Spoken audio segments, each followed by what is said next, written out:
as I kind of mentioned earlier, like I would love this to be super interactive, and therefore I think it'd be cool to understand like who's in this room. And so if everybody wouldn't mind going around doing like name, title, company, that would be phenomenal. Josh, we already know who you are, and you got a mouthful of food. Maybe you can just pick it up. Yeah, I'll just go. Yeah, so I'm Josh Swain, Chief Marketing Officer for Smashfly. I don't have a background in the industry, but I'm married to a practitioner who works for General Motors. So I was joking my PhD in this industry came from just me drilling right at dinner. Sean Lee, Manager of Global Employer Branding at Wayfair. I'm Patrick Donlin. I head up talent acquisition at the Coria. I'm Braden Marsteller. I do brand marketing for Total Labs. I'm Abby. I'm on the talent acquisition team at EverQuote. Thanks for all coming to our office. My name is Josh Martikar. I'm one of the co-founders with Phil at Next Wave Hire. Hi guys, I'm Russell McCaskey. I'm the Chief Marketing Officer of Smashfly. Worked with Josh. Previously was the head of sales at iSims, so I've been around the space for a while. Hi, my name is Prima. I'm a content strategist at Valier Digital Marketing Agency. Hi, I'm Roxana Weed, and I'm a senior manager at Closer IQ. Hi, my name is Rini Kelleher. I'm the Director of Client Solutions at the Hudson Institute of Coaching. Hi, my name is Kevin Fanning. I'm the head of talent at Notarize. Hi, I'm Michaela Jancy, and I'm an account executive at Gratify. Erin Vivian, founder of Vivian Finley Intelligent Consulting and ERG Leadership Alliance. Dan Hatch, Director of Sales at Smashfly. Hi, I'm Kathleen Sheridan. I am Associate Director Global Staffing, Harvard Business Publishing. Dennis Birdie, I'm in Talent Acquisition People Ops at Miracle. Good morning, Stacy Wiesbach. I'm the founder and principal at JobSnow. Good morning, Bonnie Weistruck. I'm not a founder. I'm head of HR for Community Hospital for Stewart Healthcare. And I'm Joe Goss. I'm a recruiter with Microfocus. Cool. We've already talked today, so we've gotten over the initial fear. So my name is Phil Strazula. Really quick background so you know sort of where I'm coming from and why I say the things that I say and all that good stuff. Started my career working in venture capital, doing early stage tech investing, went to business school, taught myself how to program, started a company with Yash, Next Wave Hire, power career websites, stuff like that, do all this employer branding stuff for mostly smaller companies. And then about 4 or 5 months ago, started another company called Select Software Reviews, which basically is helping people buy the right business software through free online content. Okay, so today we're talking about this like whole employee lifetime value thing. And I think as you guys also love to do, I like to think of all this talent acquisition and employer branding stuff related to marketing. Like what has marketing been doing the last few decades? What have they learned? Because there are so many analogs. It's not 100% overlap, but I think it's like an 80% overlap. There's a lot that we can learn. And so I want to spend a quick second on sort of the evolution of marketing and like how has this function evolved. And marketing's journey from my perspective has essentially been like in this world of we're gonna buy a bunch of ads. We're gonna buy some billboards, some TV commercials, blah, blah, blah, and we're gonna get customers out of that. Warren Buffett is famous for investing in Coca-Cola. And what was his investment thesis in Coca-Cola? Every year we spend $500 million on TV advertising, on billboards, on giving away stuff. And every year we increase market share by a couple percentage points with a really high margin product. And so we make that money back. If you follow the news recently, one of Warren Buffett's investments, Kraft, has done terribly. And that's a large part because the world has changed. Like marketers are not thinking about, like, is anybody in here's VP of marketing? We got a CMO right here. Are you guys like buying billboards and like, hey, let's do all this like brand marketing and like we'll probably get some customers from it? No, what are you guys doing? Yeah, so I mean honestly, so for better or worse, our advertising spend last year was 0. Okay, interesting. So we've invested in brand. You don't include your salary? Well, my salary. Okay, so do you have anybody in your team? So $20. Okay. No, so it's for us. It's been an investment in brand, but an investment in kind of as you're going to talk about kind of this full life cycle marketing. So we publish a lot of content, we post, transform, we do all these things. The idea being that we start a relationship, start a conversation with somebody, and then add value throughout the cycle. But it's, I mean, not to say that half the paid is wrong, it just hasn't been part of our mix. Got it. And my guess is that when somebody goes to Transform, you guys are tracking, oh, okay, like we met this person at Transform and we spent $200,000 on Transform to get all these great speakers, blah, blah, blah. And 7 months later, they became a lead and we closed them and we got, you know, X amount per year from those guys. And therefore, like, we spent $200K on Transform and we got X down the road. Is that okay? Yep. Just out of curiosity, how many people in here on their talent acquisition spend are doing maybe something similar in terms of mindset? Like, hey, we spent XYZ amount on a career fair, on a LinkedIn job post, and we got Y amount of candidates and Z amount of hires. Is anybody kind of doing that in their ATS? Kevin, I feel like you are. Traditionally, money's a little tight and easy, so I'm not Okay. spending on anything. Okay, so you're not spending money on anything. Has anybody kind of used that functionality in your ATS where you're tracking like where people are coming from and then mapping that back? Okay, what's an example of you guys doing that? Oh, I mean, we're kind of like willing to spend a lot of money on things at work, so we kind of are testing the waters in multiple different ways on a regular basis. Everything from just we're exploring ads on Reddit, for example, to like digital media, outdoor digital media ads, to multitude of different things, but we're tracking it pretty well on like, you know, where that traffic's coming from, and like we're doing our best to kind of see how many hires we get from each of those sources. Love it. Yeah, I mean, if you look at like your typical VP of marketing CMO these days, like it's all about the funnel per source, right? It's like, okay, we spend, you know, 100K a month on Facebook and we get X amount of leads and Y amount of customers, and those customers are worth something to us, and therefore this is a good channel.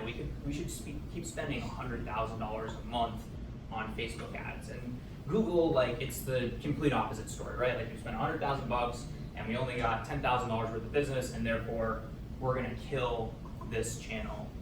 And I think in the people ops function, like more and more we're thinking about how do we basically track this stuff? How do we get from our spend to the return on investment, right? Like cost per hire, time to fill. These are sort of the metrics that everybody is thinking about and throwing around so much. I'll just do like a really quick overview as well about how marketers think about like the lifetime value. So if you guys think about a customer for, let's say, Coca-Cola, like what do you think makes a great customer for Coca-Cola? Restaurants, hotels. What about as an individual? Like what behaviors? Like do they? Addiction.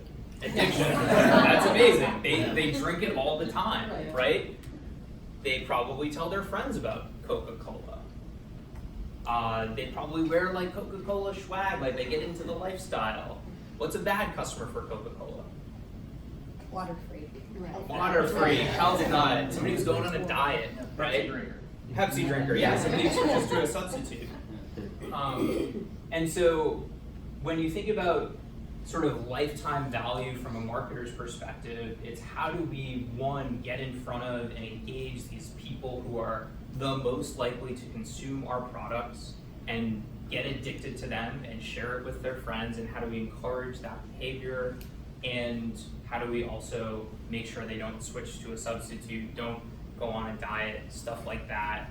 And so essentially what we're thinking about is like, okay, the value of this customer over time, we want it to be increasing. We want them to have their first taste of that sweet, sweet Coca-Cola and be like, oh my God, this is amazing. I'm gonna keep, tasting it. And maybe, this other channel, it's like, oh, I had my first taste and it was terrible. Like it just didn't get me there. And by the way, like from a marketer's perspective, you gotta get to this point for them to be break even on their spend. If you don't, you're this customer and we say goodbye to this funnel. Does that kind of make sense when we think about, from a marketing perspective, like where we're focusing, the sort of customers we're going after, et cetera? Can you guys start to see some of the analogs with talent acquisition and thinking about where are we finding the best people? What are we doing to them to get them sort of addicted on our product, right? To ramp up quickly, to tell their friends, to refer people into the company, to upskill and become better at their job, et cetera, et cetera, et cetera. And that's kind of setting the table for the discussion today, taking this stuff that marketing's been doing for the last couple of decades, this evolution from the Coca-Colas of the world to maybe more like the Wayfarers of the world, where you're spending, I don't even know, $100 million a month on advertising, and you have to be super analytical about, okay, we're spending this on Reddit, we're getting this back from Reddit, we're spending this on Google, we're getting this back from Google, otherwise it's not a business. And that's kind of what this Kraft Heinz, at least to me, story tells about our current state of affairs. If you guys really want to nerd out on this stuff, by the way, like the other way to think about this is the revenue per month over time of a customer of Coca-Cola. So let's say like, you know, the average sort of customer, let's say there's 10 customers, right? And they all get a Coke the first month. Maybe like 8 of them like don't get it the second month, so there's only 2 people. But then eventually, if this is a good product, these people might come back and these people will start consuming more and more. If they go from 1 a month to 2 a month to 3 a month to 4 a month to 5 a month, you get this sort of like smile. And if you want to like really nerd out like business stuff, HBR, you know, probably writes about this stuff all the time. Let's talk after the session. Okay, so that's sort of like setting the table, the marketing analog here. What are we really here to talk about? It's employer branding, it's talent acquisition, it's the stuff that we do all day long that we want to get better at. And that's kind of where we're starting today. And so, in my opinion, there's sort of this like old school way of thinking about things, which is just purely on a talent acquisition basis, cost per hire, time to fill, doesn't really encapsulate the entire lifetime value of an employee. Has anybody in this room ever hired somebody who's just like an absolute rock star, whose employee lifetime value is super high? What does that person look like? Like, what are some of the things that they did that just made their value to the organization super high? She's fearless. Okay. She's willing to fail. Like I told her from the beginning, you're gonna be uncomfortable every day. It's my job to make you better. Yeah. And if you are not fearless, you don't belong here. And she was willing to face that, and that was what made her great. That's what makes her great today. That's awesome. Anybody else?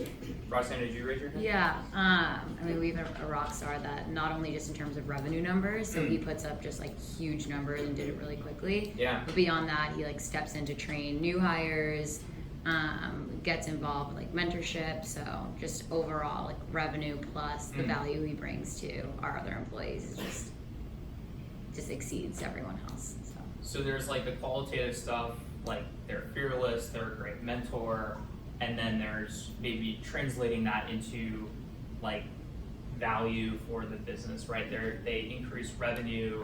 Is this a recruiter that you're talking about? No, it's oh, okay. somebody who works directly for me. Oh, okay.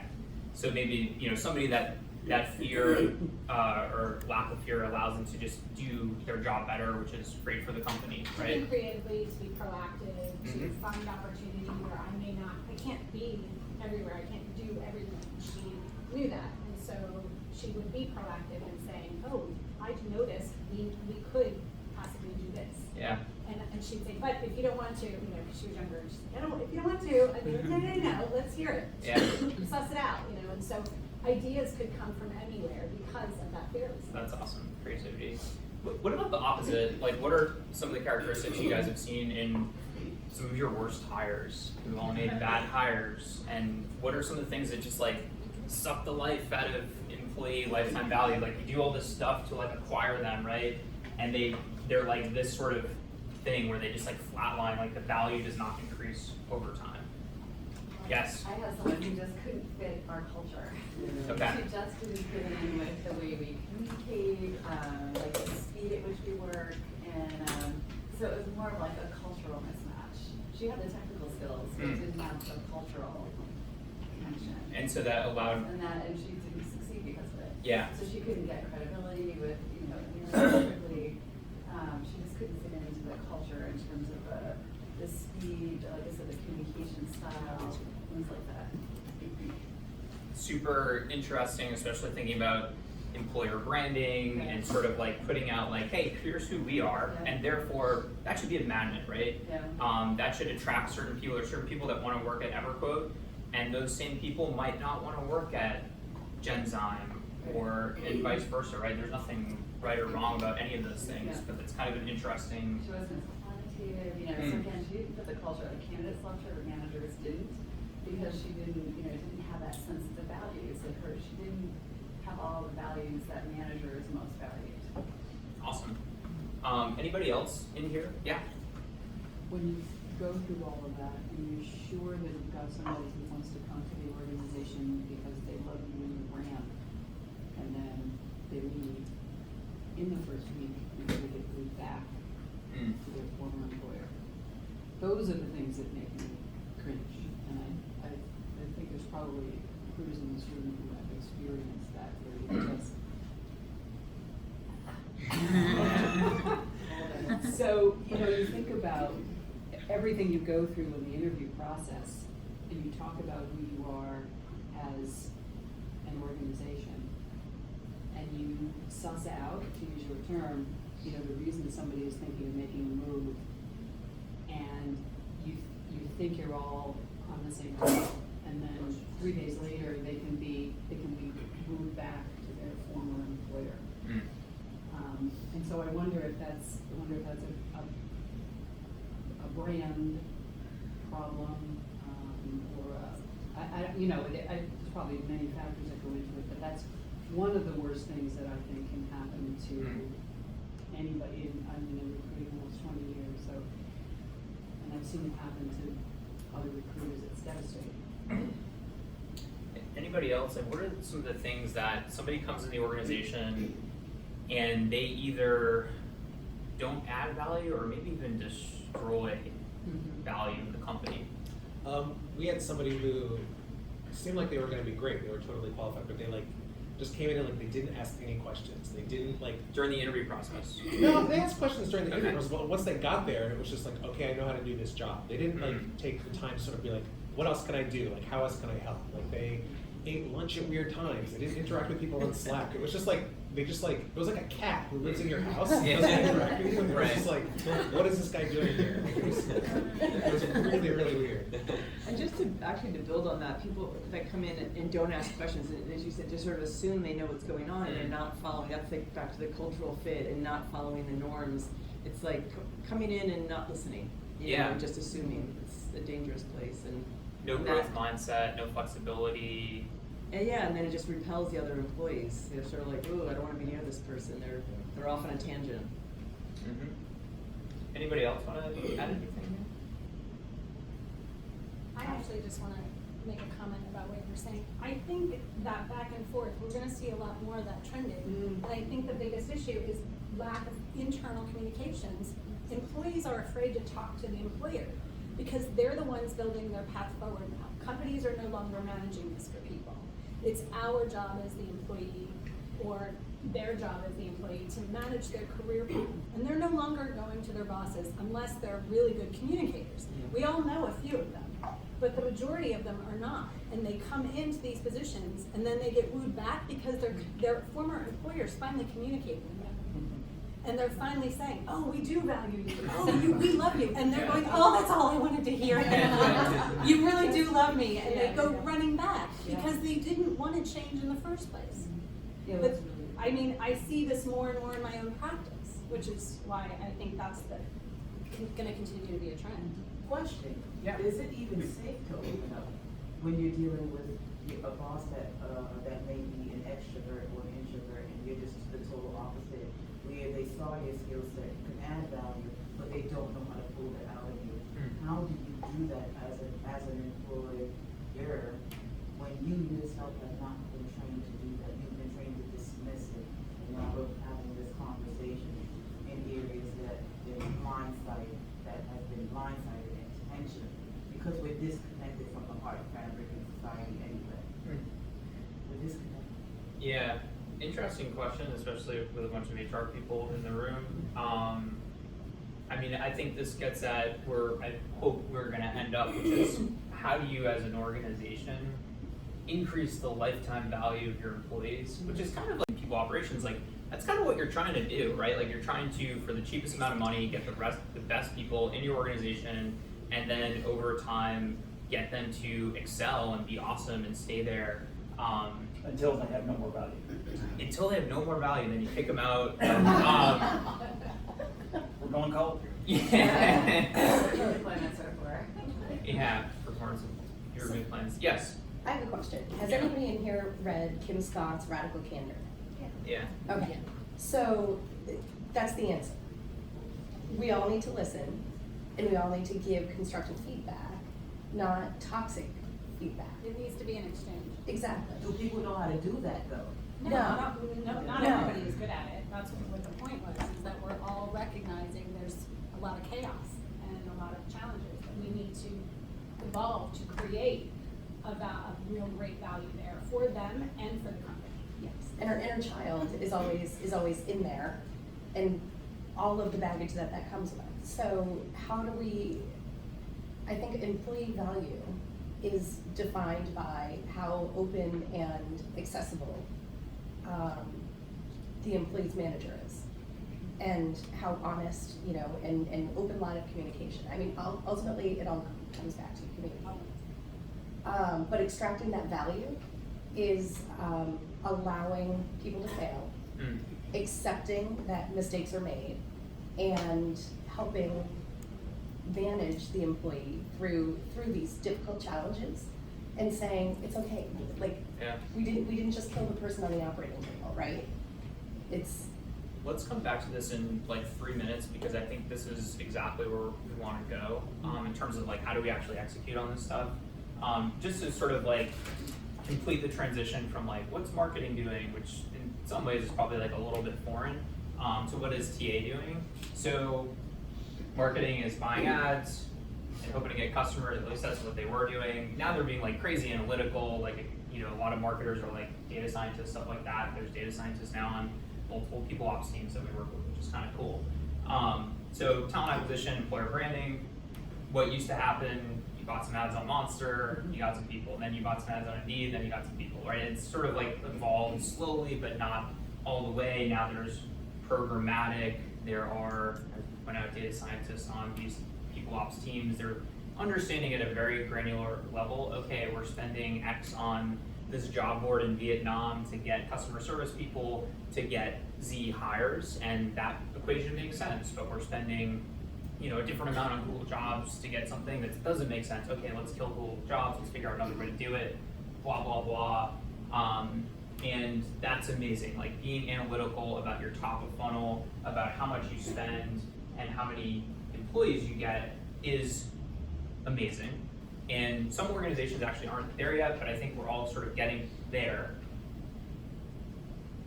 Now let's talk about the very bottom of the funnel, which is somebody joins your organization and they become an employee. And so how do we get them to be successful, to basically have a lot of employee lifetime value?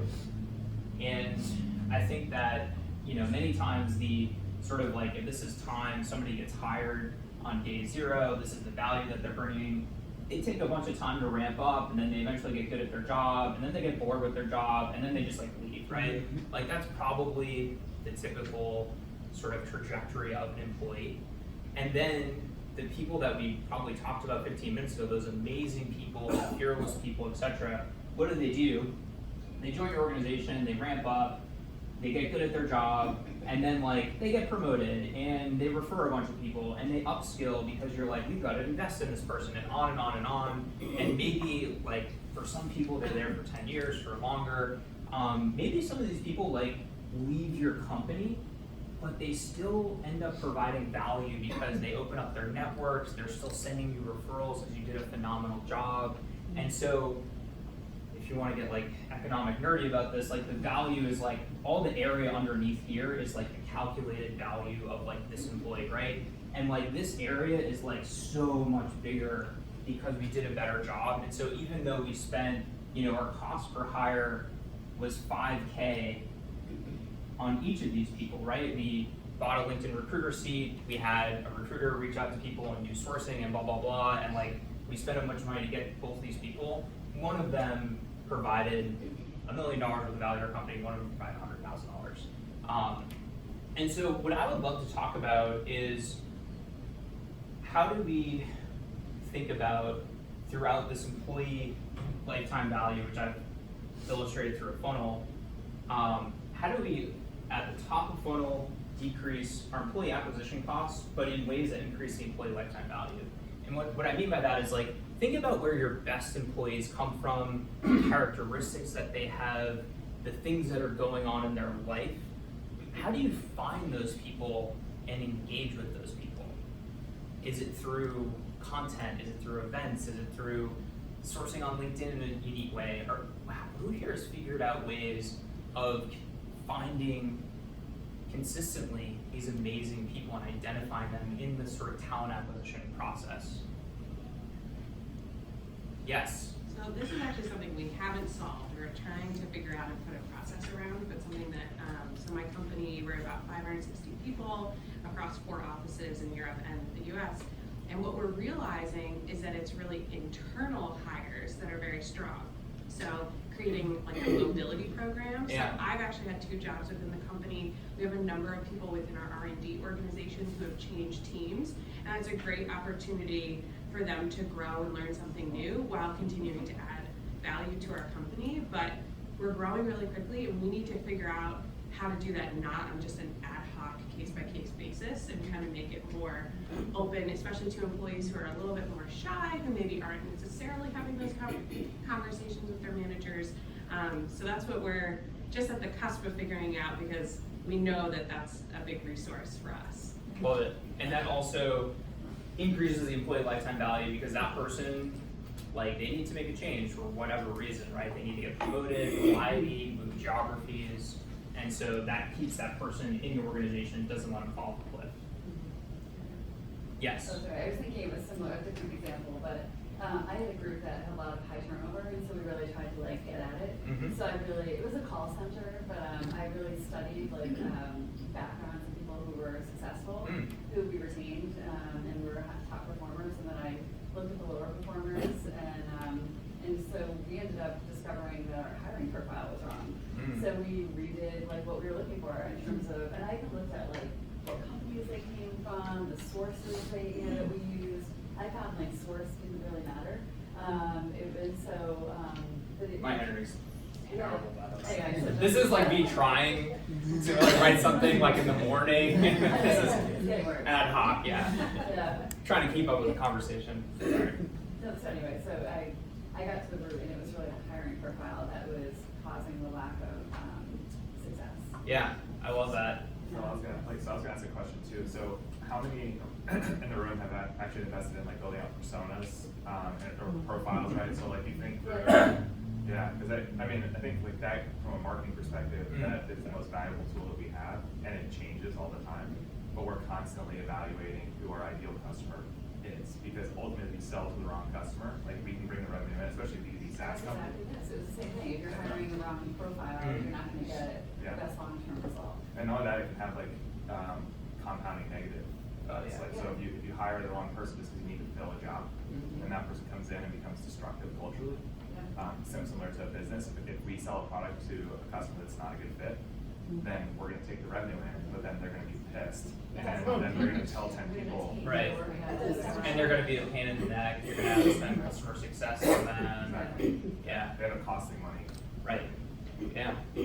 I think another sort of interesting analog from the world of marketing is creating like content.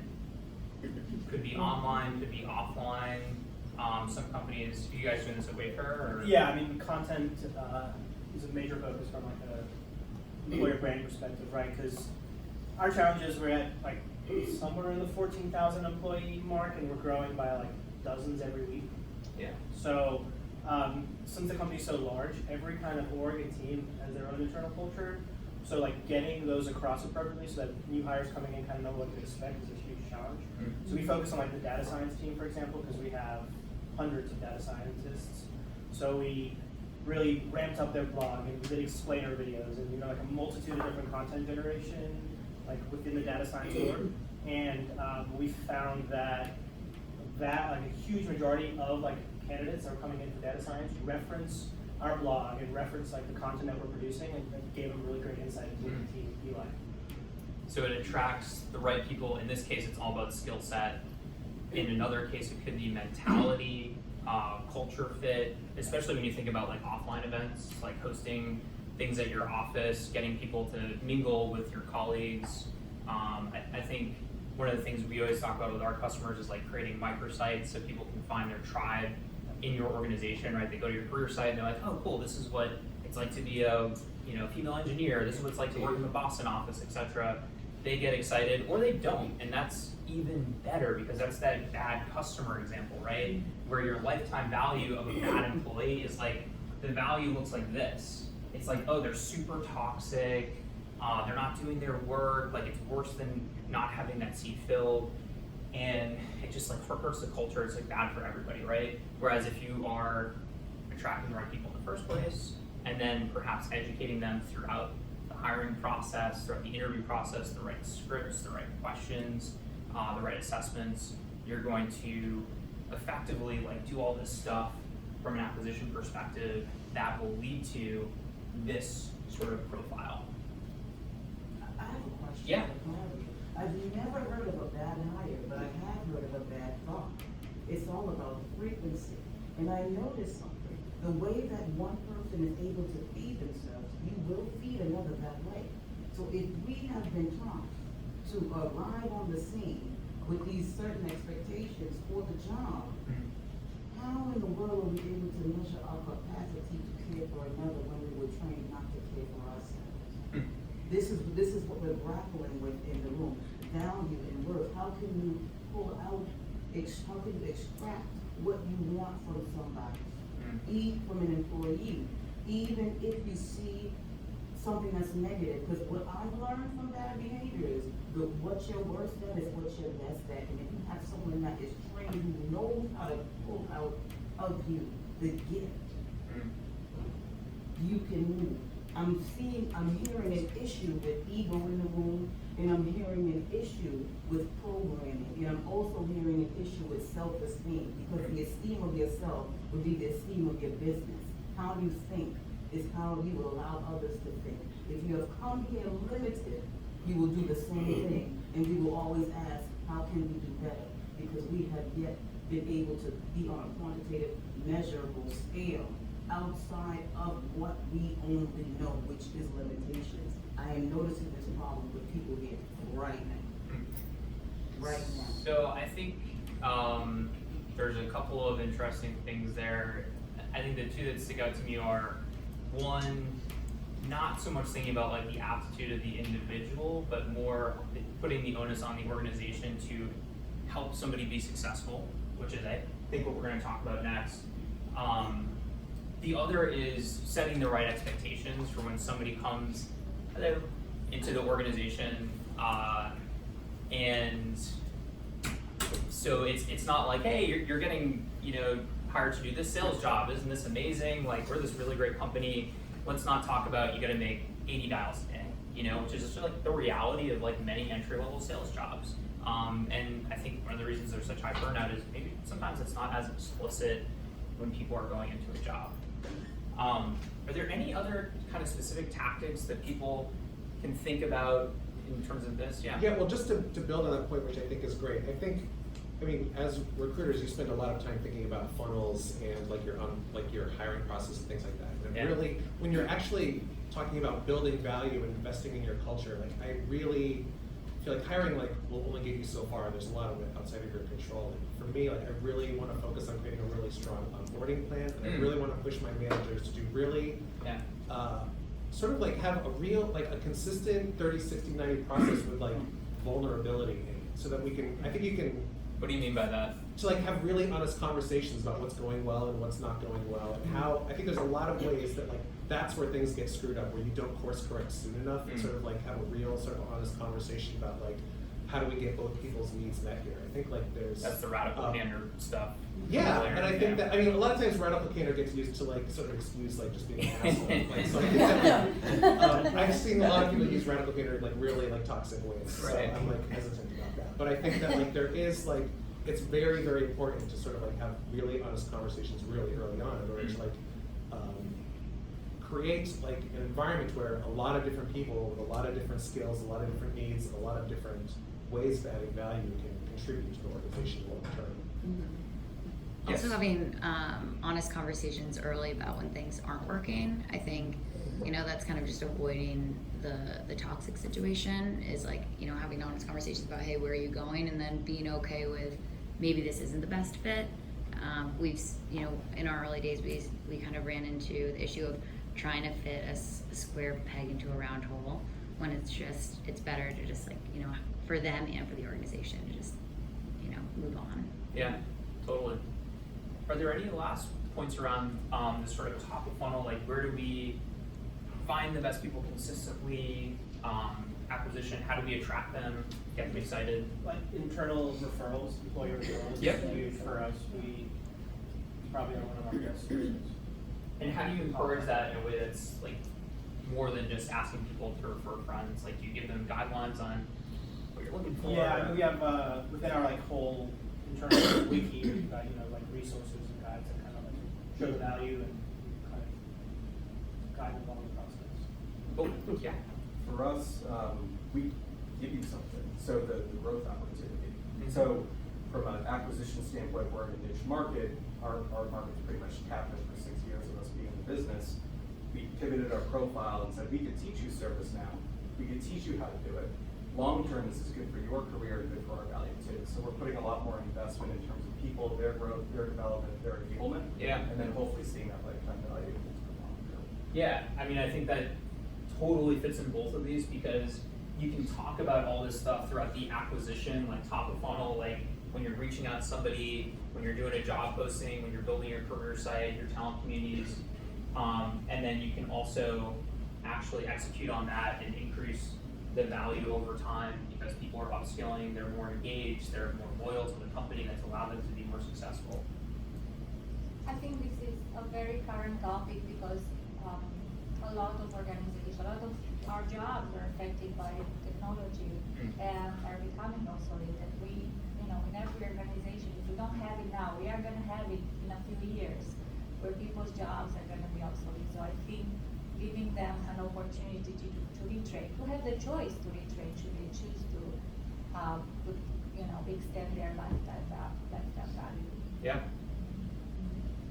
Yes. I wanted to add accuracy in the job description and expectations. Yep. Because oftentimes managers don't really know what exactly they want, which makes it that much more difficult to find the right person. Yeah, totally. Getting those expectations right. Yeah. I also think, you know, recruiting and, you know, HR doesn't just own it. I mean, I think it's like hiring managers need to own the recruiting process, meaning they should be helping find people that, you know, can bring value, that fit the culture.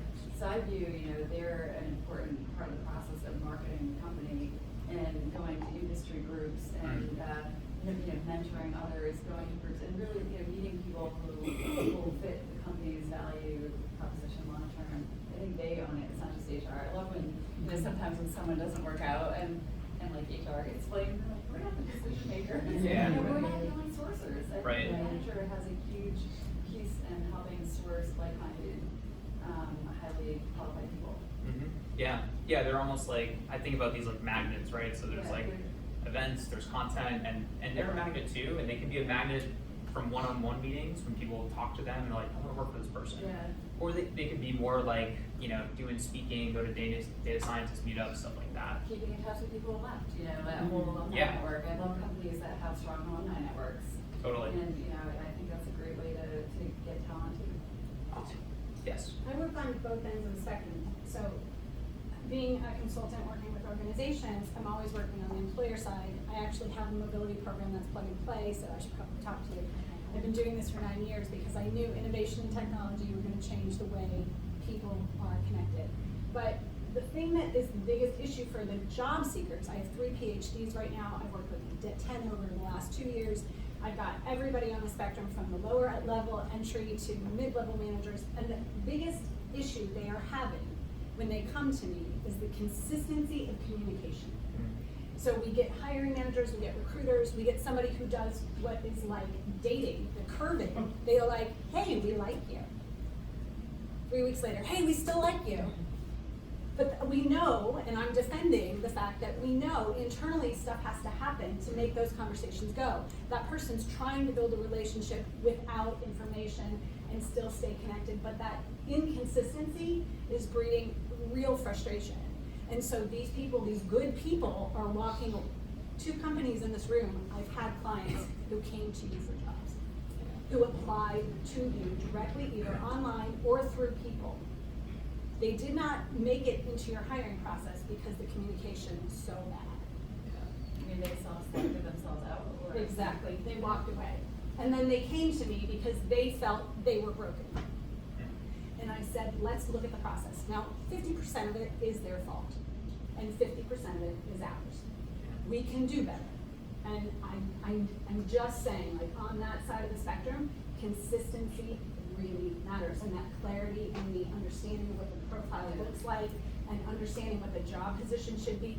How often are the jobs posted actually accurate? Like, I pull down posts all the time because it's missing words, it's an inconsistent sentence.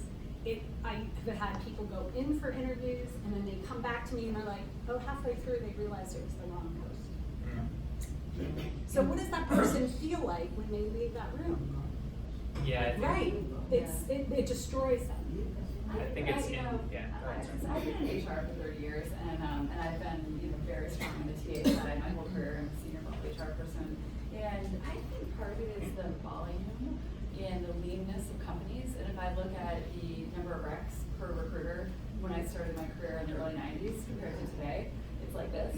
And I think all the hiring tools, create a lot of volume of applicants. Absolutely. And so I think we've kind of the technology has helped, but it's also, and I think between that and the leanness of companies, a lot of companies don't have as much touch with candidates as they probably would want to. And I'm guessing those of you in the room as recruiters or have teams of recruiters, the volume's high. I mean, my recruiter is managing 95 recs. It's hard to have high touch with 95 recs, but that's like the healthcare model because healthcare companies are lean. They don't have a lot of money to spend. And they're not going to spend $125,000 on 5 recruiters each, And so I think some of it's the leanness of companies that forces the recruiting team to not have as much high touch and wanting to fill jobs faster. I totally agree. It's not blaming it. Yeah, no, I agree, but we're making that model, we're enabling that. So why can't we change it? And I think the interesting thing is that the consistency of communication is throughout this sort of talent acquisition process. There's the black hole, there's all these different things that are sort of like over and over again. But it also comes through when somebody actually onboards and becomes an employee. When I think about employer branding, I always think it's like a 2-part definition. One is, what do people think it's like to work at your company?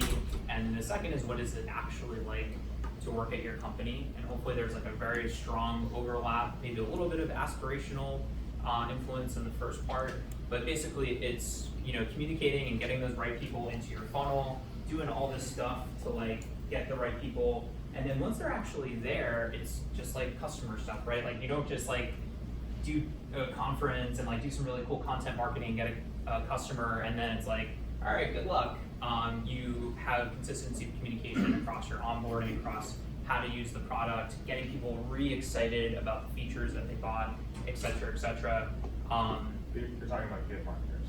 Yeah. Good marketers. I was gonna say, Yeah. and they're funny. Yeah. I would say and to make everybody in the room feel better, the vast majority of marketers screw that up. Yeah. Like they think like, I got the lead in, I passed it to sales, I passed it to Russ over there. Russ is gonna close it and my job's done, right? And then Russ is like, all right, it's customer success time, Where did these crappy leads come from? Exactly. But it does. It's like one of the things that we changed about 1.5 years, 2 years ago is marketing became like this layer underneath the entire organization, right? Like we started looking at the entire experience and then every single touch point. So like when a new customer buys us, like, what's that experience like? When their implementation's over, what's that experience like? When they're, you know, a year in, what can we add from the marketing perspective? We're creating all this content, we create the leads, but like that can be repackaged and be given to customers as well. Yeah. So like that's how I think like you have to think about this. Like we're talking a lot about how do we extract value, but like giving value back to employees, right? Totally. Yeah, but I mean, in fairness, marketing. So, and marketing has way more resources, way more budget, way more tools. Like I think the unfortunate reality is like HR for most organizations, you get 95 recs because it's like, can you just do it with like the resources you have, like pretty please? And you're like, okay, sure. And so like the burden is like that much higher, and you're dealing with people that are a lot more complicated than like a B2B SaaS implementation. That's like, well, this is what we do, step 1, step 2, step 3. It's like all these things about communication, about somebody's not performing, about blah, blah, blah, a million permutations. And so it gets really, really complicated to do this stuff correctly. Let's just spend like a couple minutes on increasing employee lifetime value. We'll try to do some sort of like calculation, which will be like incredibly rough and again, more philosophical framework type stuff. And then we'll kind of hang out and get another cup of coffee. Who here has other ways, and a lot of these can be kind of put into the after somebody is hired bucket, but are there other ways that people are finding that drastically increase this lifetime value of an employee, giving value? We talked about upskilling, reiterating some of those like employer branding points when somebody comes on board, actually executing on them and saying like, hey, this wasn't just talk in a microsite, we're actually going to blah, blah, blah. Who here has kind of found things in the onboarding process, et cetera, that they want to share with the group that increase that employee lifetime value? Yes? We have a formal process when we bring somebody on board. We have a standard HR formal orientation. And within the first 90 days, I do a check-in with every single hiring manager in the organization, including global. Yeah. And I have a formal set of questions that I go through that are related to some of the competencies that we're all measured against throughout the year. And I have to do those, and I have to report those back to the woman who is responsible for all employee programs and professional development. And I'm happy to say, and I'm proud to say that Harvard is probably the best employer at doing everything it can to enable success. I've seen people in these conversations that I've had with hiring managers about the new hire actually be pulled out of, you know, a bad situation because, okay, you've noticed this red flag. It's our responsibility now. Not the person per se. It's ours to alert them that we've uncovered an issue. What do we need to do to make sure this person is successful? So that's one of the formal processes that we go through.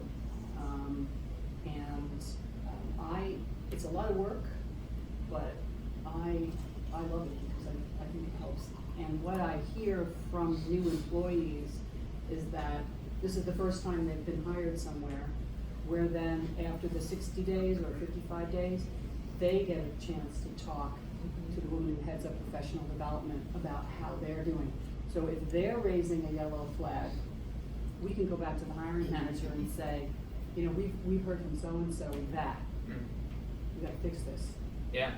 Because, you know, I'm sorry, we've gone through a lot to bring somebody in, and we want them to be happy and succeed. And that's that's my sort of summary question. Do you think they're happy?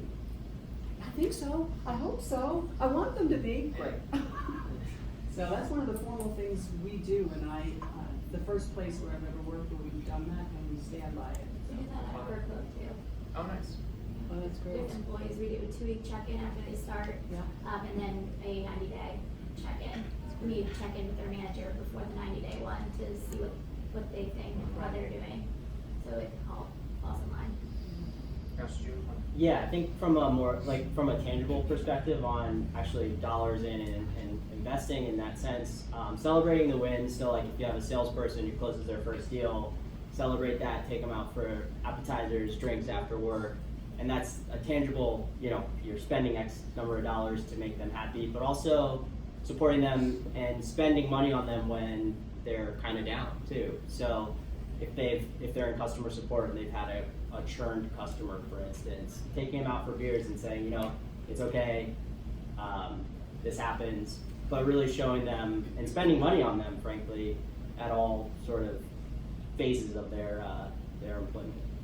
Yeah, having them feel supported. Yeah. It's kind of funny. I had a friend that worked at BCG, and I think they very much have a culture of like spending money on their employees to the point where they were working at Amazon for like a summer internship, and they were like, they don't even take us out to dinners and whatever. Like, I'm never going back to Amazon. And like now this person's a partner at BCG, and like maybe they developed like the wrong sort of value system where like they need a steak dinner every week and like all that other stuff. But that, this sort of like superstar now is like booking a couple $1 million a year at BCG. BCG's glad they made that investment. And Amazon's probably like, I wish we had that person running a warehouse or whatever, they kind of missed out. And so it's a very valid point. Any other last, how about you in the back here? Well, we just redid our onboarding program in February, and it used to be just kind of ad hoc. We would have different people from different departments talk to different new hires, but we've standardized when we start new hires, and we've put really the biggest takeaway from the positive feedback we've gotten so far is just the level of effort and commitment from such a broad array of people to help onboard and welcome people. So we have kind of day one is get to know the organization, get to know the history, get to know the why. Then day two is just kind of intros from all different departments. So we have a lot of guest speakers. And then day three is get to know our technology, and just the level of just commitment from so many people across our organization that come together to make that program. I think makes some new hires feel very special and like, wow, this from day one, this company is committed to me. But we haven't done the check-ins yet, the 16, 90-day check-ins, so I'm definitely gonna start doing that because I think that's the next evolution is kind of following up after a period of time. That's great. Yeah. We actually put together a document more for like the hiring managers with, so there's an email that comes to every manager that says, hello, such and such is starting this day, and it could be temporaries as well. So with the training department, they brought in recruitment training, and they have like a 3-page document, and it's a checklist for the hiring managers to say, here's what you do when before they come in, this is what you need to do as a manager. Here's what you do after a week, here's what you do after the second week, and it's a 3-page document. We just have to, it was just created recently, so we just have to announce it and make sure that everyone knows that we have this document. So if you clicked on the link, from the hiring manager gets a link from IT and saying this person, John Doe, is starting tomorrow. You click on the link and the document comes up. So that's I think that's a great tool that we just started. That's great. So I guess we'll kind of start to wrap things up here. I think we've got a lot of really great ideas. Hopefully, like this framework that's worked really well for the best marketing teams is somewhat making sense in terms of how we think about people, the employee life cycle. A really interesting exercise, in my opinion, to do if you're interested in sort of executing on this stuff is to think about time zero when somebody first hears about your company, and think about like how does that happen? Is it Google Jobs? Is it events you're doing? Is it a friend, a colleague, etc. Through to when they engage, when they interview, when they start, when they ramp, and when they eventually leave the company. And like, what are all the ways that you can take this stuff in your current hiring process? Maybe it's the 60, 90-day check-ins, maybe it's better referral programs, maybe it's content magnets that are attracting the right people. What's like the 1 or 2 projects that is most pertinent to your organization to help your recruiters with their 95 recs? Like whatever is the highest pain point for you right now, and think about how that would then translate back into this lifetime value and just try to execute on one of these things and do sort of the project. The last thing that we sort of promised in the description of this event is to calculate the employee lifetime value.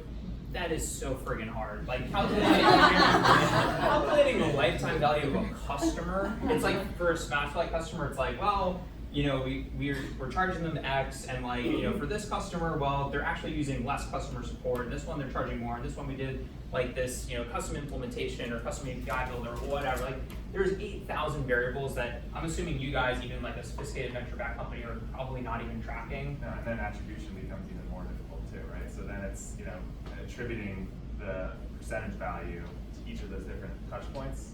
Right. Forget it.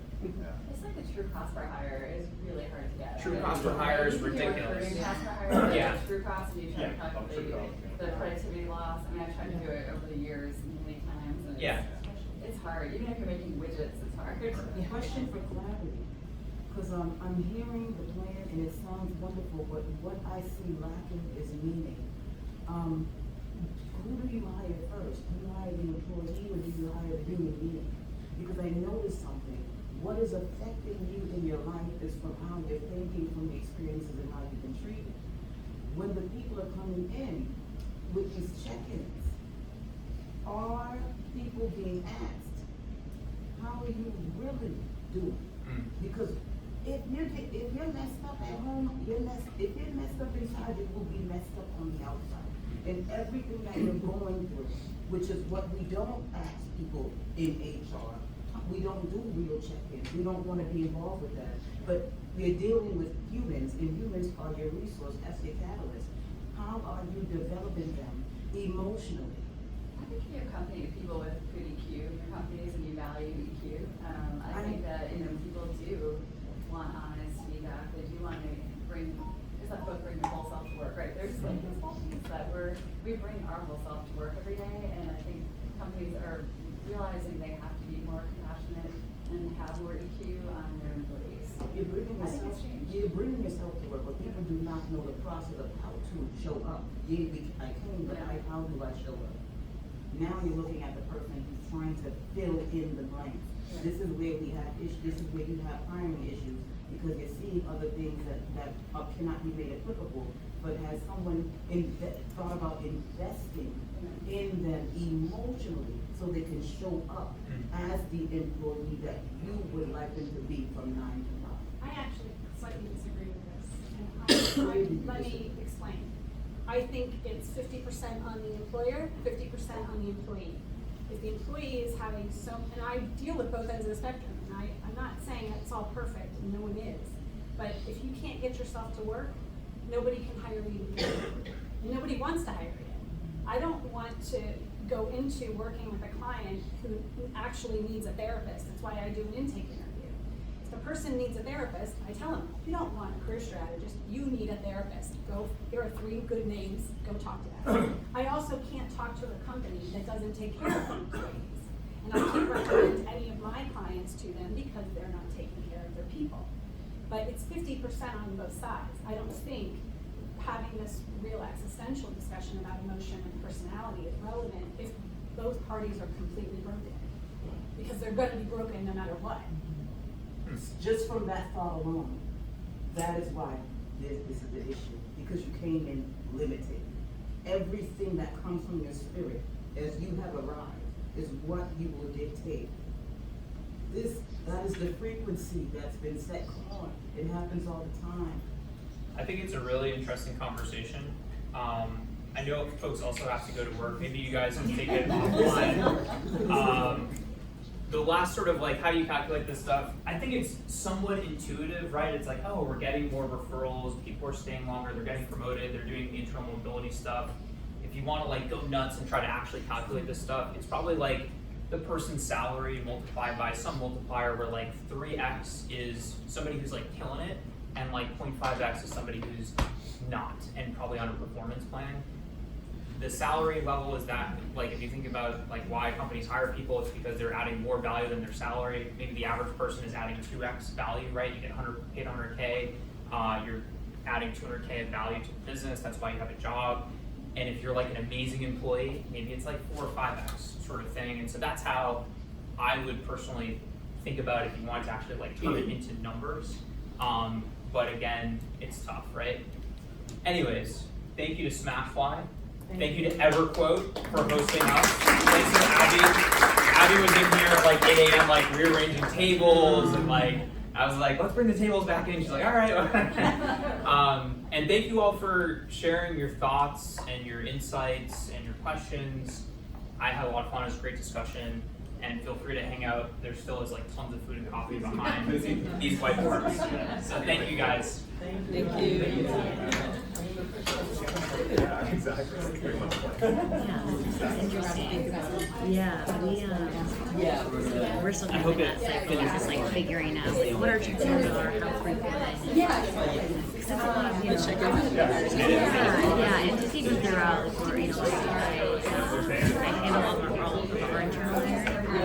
It was still recording. Oh, it's sweet. And then, it's a very unique car.